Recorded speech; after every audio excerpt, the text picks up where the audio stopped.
ഇവിടെ വിട്ടുപോയ ഭാഗം പൂരിപ്പിക്കുക.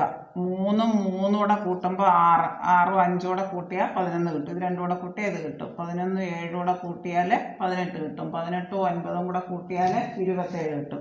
3 കൂട്ടി 5 കൂട്ടി 3 5 7 9. ഇനി അടുത്തത് 11 കൂട്ടിയിട്ട് വേണം ഇവിടെ എഴുതാൻ. 27ഉം 11ഉം കൂടെ കൂട്ടി 38. ഓപ്ഷൻ എ ആണ് ഉത്തരം. ഇവിടെ കൂടി പറയാം.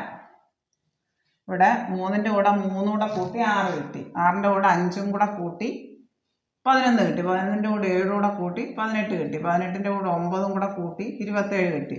3ഉം 3ഉം 6, 6ഉം 5ഉം 11, 11 7ഉം 18, 18 9 27. ഇനി 3 5 കൂട്ടി 7 കൂട്ടി 9 കൂട്ടി ഇനി 11 കൂട്ടണം. 27ഉം 11ഉം കൂടെ കൂട്ടി 38 വരും. ഓപ്ഷൻ എ ആണ് ഉത്തരം. അതുപോലെ ഇവിടെ ഒറ്റേനെ കണ്ടെത്തും. ഒറ്റപ്പെട്ട സംഖ്യ ഏതാണെന്ന് നോക്കുക. ഇവിടെ 9 ആണ് ഉത്തരം. കാരണം 9 ഒരു പൂർണ്ണവർഗമാണ്, 3ന്റെ വർഗമാണ്. ബാക്കി തന്ന സംഖ്യകളൊന്നും പൂർണ്ണവർഗമല്ല, പെർഫെക്റ്റ് സ്ക്വയർ അല്ല.